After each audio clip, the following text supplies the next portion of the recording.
tanghali, maghapon na pala. Magandang hapon sa inyong lahat.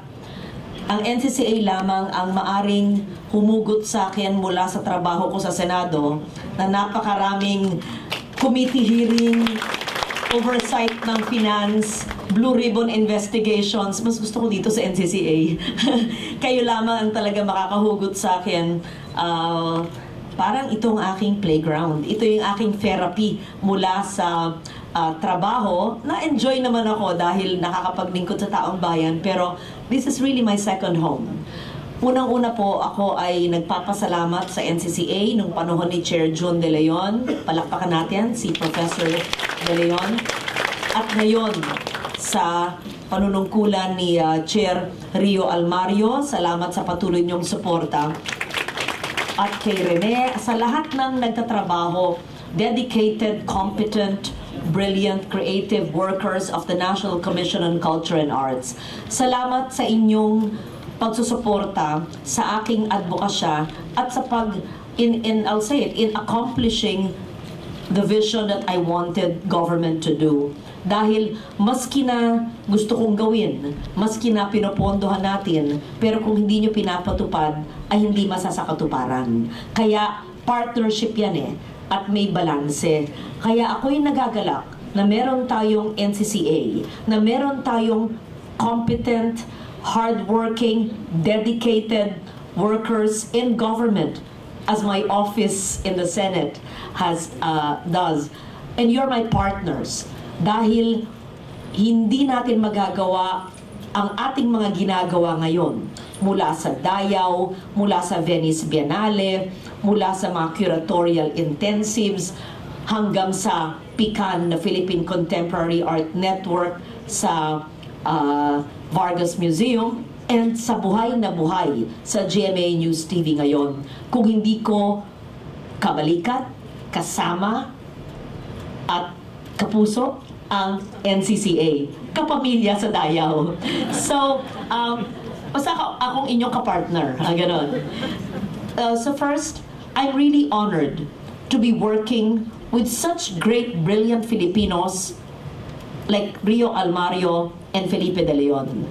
For a Loren Legarda, who is much younger than them, who was still a student when he was already a national artist, and when your father was national artist, when you've been composing poetry and songs, etc.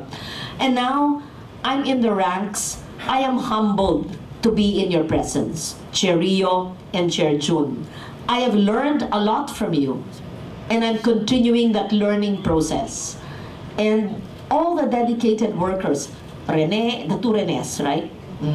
And to be working with Floyd and the team, it shows the Filipino is so great.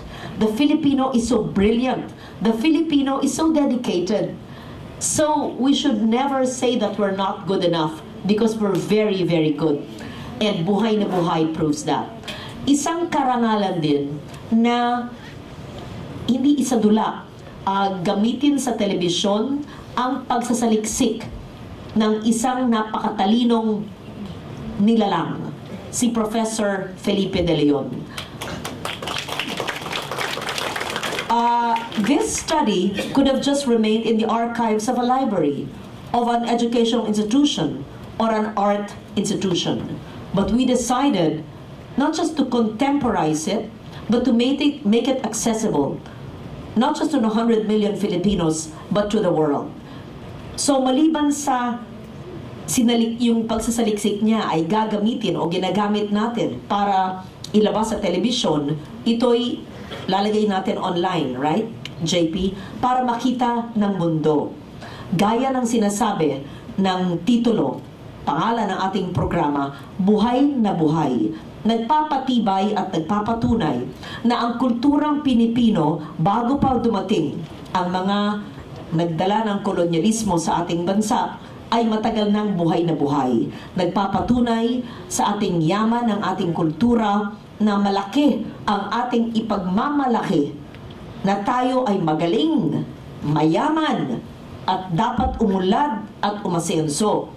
Na hindi dapat tayo nag-self-flagellate, na tayo'y kulang dyan, mas magaling sa West, ganito. Ipinapakita ng buhay na buhay ang 8 living cultures, ang yaman natin bilang Pilipino. Kaya bilang isang mambabatas, lalong lumawak ang aking pananaw ng aking pinaglilingkurang taong bayan. Lalo kong naintindihan, lalo kong namahal ang aking bansa at ang Pilipino. Patuloy ang aking pag-uunawa, patuloy ang aking pag-aaral. I'm 58. I have been working in government for 20 years. I was working in television for 20 years before that. So you're computing, right? Okay. And so, even at 58, I would consider myself a student, a perennial student. The passion, the curiosity, the eagerness to learn, the questioning mind, the inquisitiveness is there. When I was 18 or 8 years old, I asked Chair June and Chair Rio all the questions, and Floyd, because you never really quit learning. You never really lose it. You never really know everything. In fact, the more I know, the more I realize I have much more to learn. And so, I hope that Buhay na Buhay would go beyond the confines of the Senate, of government, of GMA News TV, but would really penetrate into the lives of the millennials, the lives of those who spend so much time online communicating with each other. It's a great medium. Social media is a great medium. If we use it to communicate our goodness, our greatness of our culture and our people. The 8 living cultures will never stop in our, how many episodes? 8 episodes. I want it to continue.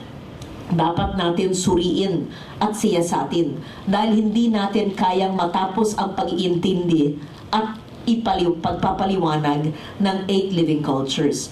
I don't think there's any other television program in the Philippines that has been done based on this kind of research.